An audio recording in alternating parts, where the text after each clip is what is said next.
நல்ல பல திட்டங்களை வழங்கினார்.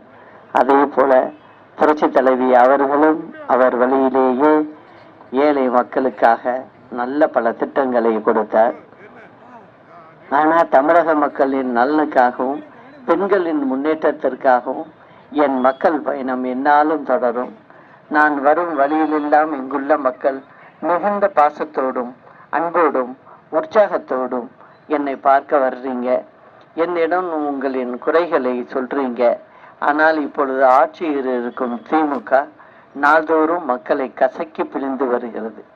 சட்டம் ஒழுங்கு சுத்த மோசமா இருக்கு. இந்த மாவட்டத்துல மட்டும் போன வருடம் மட்டுமே 240 கொலைகள் நடந்திருக்கு. அதே போல பாத்தீங்கன்னா அறிவிக்கப்படாத மின்வெட்டு, பாதாள சாக்கடை திட்டம், இதெல்லாம் தேர்தல் வரும்போது வாக்குறுதியா கொடுத்தாங்க, இதெல்லாம் ஒழுங்கா முடிச்சு கொடுக்குறோன்னு. ஆனா அதெல்லாம் செஞ்சு கொடுக்கல. பேருந்து வசதி இல்லைங்கிறாங்க.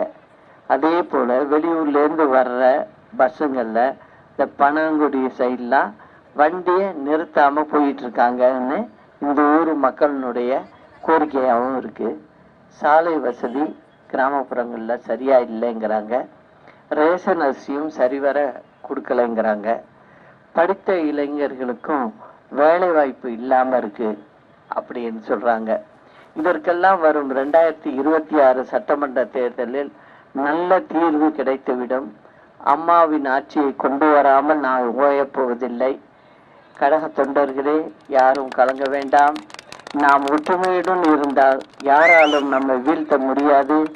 நம் இருபெரும் தலைவர்களின் எண்ணத்தை நிறைவேற்ற திமுகவினரின் கோரப்பிடியிலிருந்து தமிழக மக்களை காப்பாற்றிட ஒன்றிணைவோம், வென்று காட்டுவோம் என்பதை மனதில் வைத்து தாய் வழி வந்த சொந்தங்கள் எல்லாம் ஒரு வழி நின்று நேர்வழி சென்றால் நாளை நமதே என்பதை தெரிவித்து பேரறிஞர் அண்ணா நாமம் வாழ்க, புரட்சி தலைவர் நாமம் வாழ்க, புரட்சி தலைவி நாமம் வாழ்க. நன்றி, வணக்கம்.